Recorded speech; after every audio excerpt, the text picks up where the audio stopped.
Aljamain Sterling versus Henry Cejudo is apparently in the works. So is Khamzat Chimaev versus Colby Covington. And also Dariush called out Charles Oliveira. And many other stories. I'm going to break down all of them in today's MMA News reaction video. Starting with Aljamain Sterling versus Henry Cejudo. As per Ariel Helwani, who's usually correct about these types of things, is being targeted for UFC 284 in Australia as, I guess, the co-main event of Volkanovski versus Makhachev, which is big news. Aljamain Sterling has responded to this by laughing non-stop. However, I don't know how to feel about that.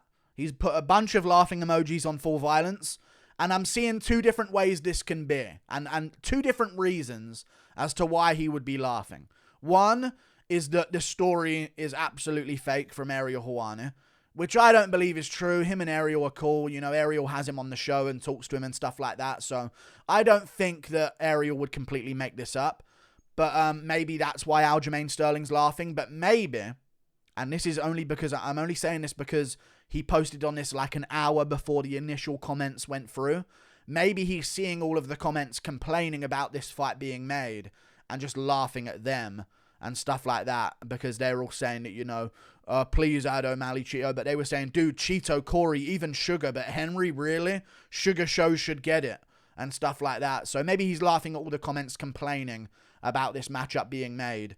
And I don't mind the matchup, in all honesty. Now, is it ideal for Cejudo to be jumping right back into a title shot after many years off? No, it's not. It's not ideal. He's not going to be in his peak form. And it's not going to give him the best opportunity to beat Aljamain Sterling. He's going to be in a limited form. And I don't get it. But I do get it when it comes to looking at the rest of the bantamweight division. O'Malley arguably shouldn't get a title shot. Now, I know people are going to say that he should do over Cejudo. But if we can pause the championship for a second until February and then get Aljo back at the end of next year or something like that, we can start working out an O'Malley versus Vera rematch in the bantamweight division. We can work out a Sandhagen versus Merab fight as well. We can work out these matchups that are going to give us those legit top contenders that have no doubt earned their title shot. Let's not forget, people are saying, dude, Cheeto, Corey. Cheeto, you know, he lost to Aldo. Merab beat Aldo. You know, Cheeto, he beat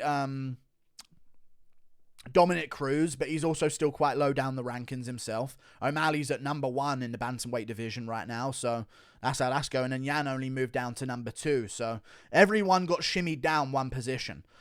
These matchups that we can make with O'Malley Vera too, come on, that's a no-brainer. People are angry at O'Malley got given the decision against Yan.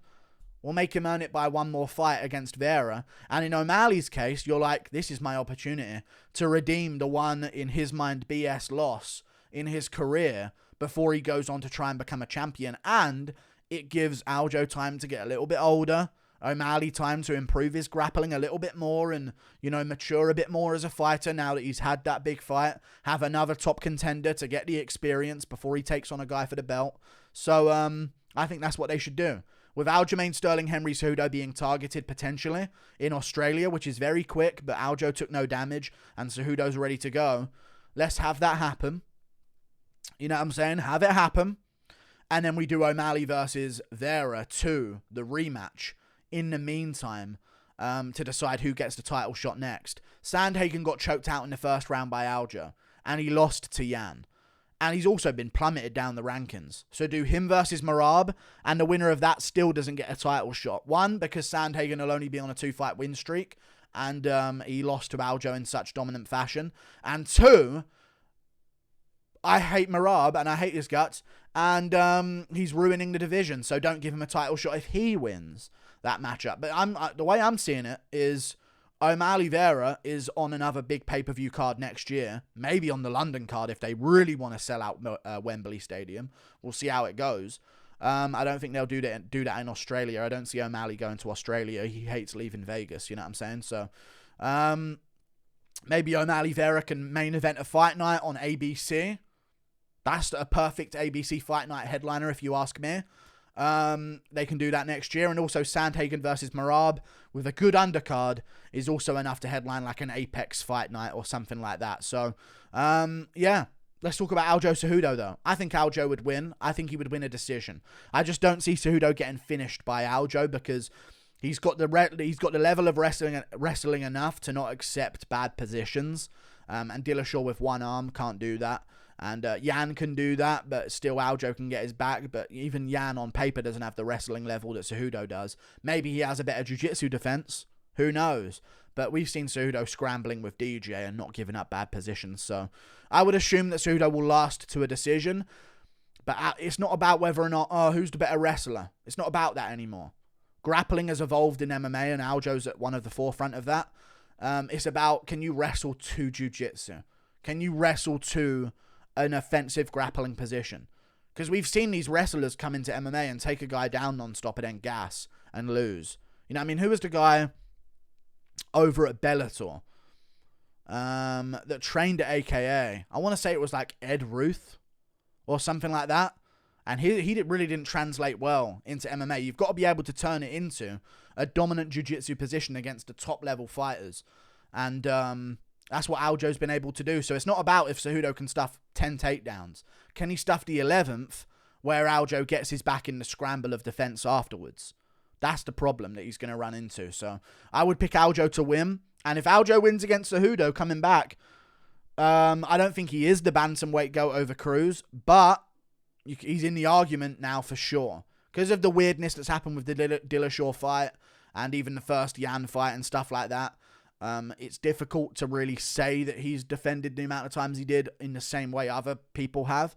But if he beats Cejudo, he's in the conversation. If he beats a guy after Cejudo, you can just argue he's the GOAT as long as he ends on top and doesn't go on a massive losing streak and stuff like that. You know what I mean? So, Aljamain Sterling, Henry Cejudo, great matchup. I think Aljo would win, but Cejudo would give him a hell of a fight. We move on to another story, which is allegedly Khamzat Chimaev versus Colby Covington is also in the works, as per Chimaev's team that works around him. Respect to Covington for taking the fight. And I'm seeing people in the comments here. Listen, I was salty about Makhachev winning, but I feel there's like a wave of hatred towards anyone from any cliff. You know what I'm saying? No cliff is safe from the Instagram comments. Everyone thought Chimaev was going to beat Covington, but now Makhachev's beating Oliveira. We're seeing like a wave of people like, dude, he gets drowned by Covington. Like, I feel as though Chimaev beats Covington. Now, this could be on the UFC 285 card in March, which would be massive. Absolutely massive. I'd love that. In the UK, woo! Jesus, that would be amazing. That would be really good. Depending on what other fights we can get on there as well. Imagine Pimlet wins quick and can turn around quickly enough. Darren Till wins against Duplessis. He can turn around quickly enough. If the stars align, maybe Tom Aspinall's healthy by then and he can come back on that card. That's going to be a sellout of Wembley 100%. But let's do Khamzat Chimaev versus Colby Covington. Make it happen. Apparently it's in the works per Chimaev's team. I know people are complaining about this being delayed so much, but this is actually better for the sport that it is delayed.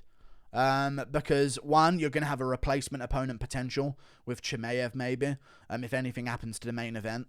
And we'll talk about Belal Muhammad in a second. But two, it also syncs up nicely with the title fight, so you don't have this happening in December and then they're waiting 7-8 months for the title fight to happen.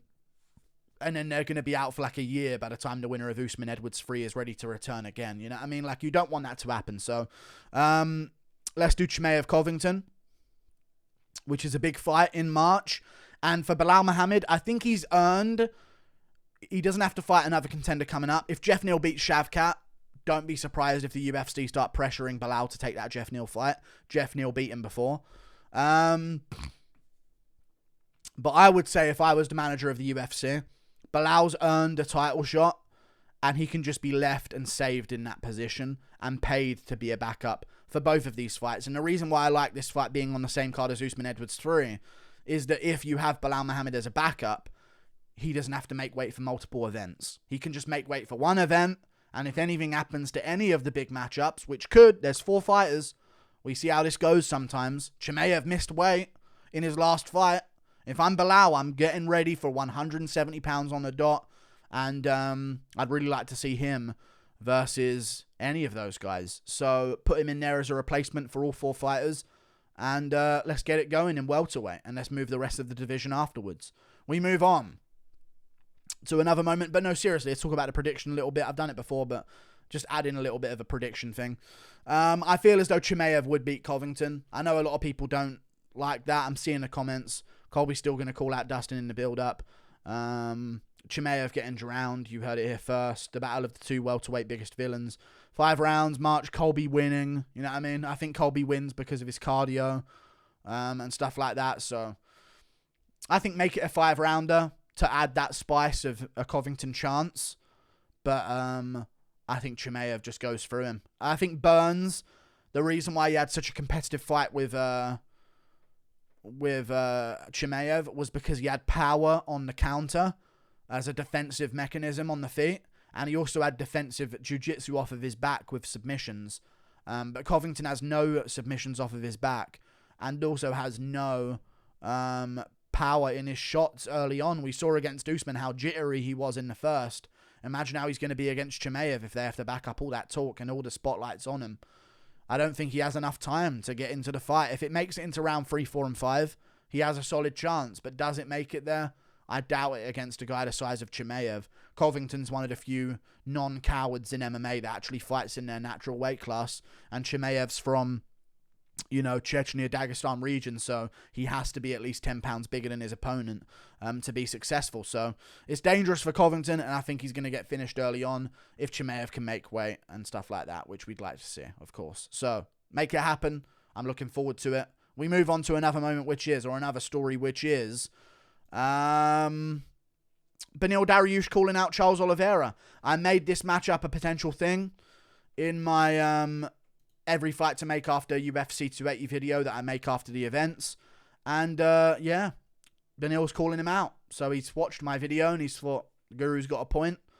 Unlike my prediction for Gamrot versus Dariush. Maybe he didn't watch that one, but, you know, he seems to think I have a brain. And he's called him out. So he wants him at UFC 284. I want it at Rio, but I saw a comment on the post by Timmy Shoes. And he said, as much as I'd love to go to Rio to watch Charles again, I think he should take some time off to recover. And I was thinking, he didn't really take too much damage against Makhachev.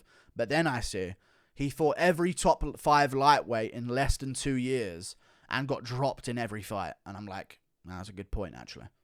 He should at least take 6 months off. I feel as though he should take a bit of time off. Maybe not 6, but 5. We're not coming back in February or January. Let's come back in March. Fight night main event in Brazil. Why can't we go back to Brazil for fight nights? You know what I mean? Where is the, I think it's in Rio, right? The Brazil card. Because I wanted Aldo on the card, I think, for that exact reason. Because it was in Rio and it made sense for him to be on the card. Just going to double check if it is in Rio. Rio de Janeiro. Yeah, it is in Rio. So, UFC Fight Night Sao Paulo with Charles Oliveira. Where's Charles Oliveira from in Brazil? If he's from, I think he might be from Rio. But if he isn't and he's from a different area of Brazil, let's take it there. I'm just going to check that right now, actually, because this is intriguing me on what they could do. But why not bring back some fight nights in Brazil, you know? You do it for Paris. Let's get back to Brazil for a fight night. Charles Oliveira is from Sao Paulo. Well, there you go. I knew it. That's why I said Sao Paulo. So, yeah, Sao Paulo. I thought so. Sao Paulo, Brazil. UFC Fight Night Sao Paulo. And that way Oliveira, the big name that he is, isn't just this he's somewhere down the card type of guy. Instead, he's the main event of the show in Sao Paulo. So, UFC Fight Night Sao Paulo in March. You're welcome, Sean Shelby and Mick Maynard. Make the fight happen. Thank you. UFC Fight Night Sao Paulo in March. Beneil Dariush versus Charles Oliveira. Anyway, we move on to another story, which is Cheeto claims Corey Sandhagen turned down a fight with him in November. Why you fucking calling me out? You don't call out another man and don't be able to dance and all this type of stuff that Marlon Vera says. No, that kind of Jews, you know, this guy calling me out and he's not back up to fight and all this type of stuff that he said. But this is nothing. Like, he just fought in September. He's not ready for November 5th. You know what I mean? Like, that date's literally 2 weeks away. Oh, God, we're nearly at the end of the year, man. I'm going to die. Anyway, soon we're going to die, boys. I'm not dying. But, we're going to move to... But, yeah, that whole story, like, he's not ducking you. Let's just give it some space. You know what I'm saying? Marlon Vera, Corey Sandhagen. Now the opportunity for O'Malley Era 2 is there instead. So it's almost better that this didn't happen in November. Otherwise, we'd have the winner of this rampaging for a title shot. And we'd have O'Malley versus Merab. Which Merab would win. Which we don't want at all. Because it's Merab. And he's literally just being a little cuck. He's getting cucked by Aljo for the belt. No joke. That's literally what's happening. Literally a title cuck. Oh, you can be the champion, Aljo. I'll just beat all the contenders. Fucking Merab. Honestly, I could go on a rant and I'd do another whole video about Merab. Oh, you're such a good champ, Aljo. Oh, yeah, I'm twisting my nipples off camera. Oh, Aljo, you're such a good champion. Oh, what's it like to be champ? I wouldn't know. I'm just a contender. I don't want to fight for it. Fucking hell. Fucking Merab, dude. Little Cliff Dwelling gremlin. Like and subscribe. Thank you for watching. Toodle Pip. Oh, I'll fight the contenders for you, Aljo. Oh, fucking... Hope he gets hit by a truck. Goodbye. Toodle Pip. See you later.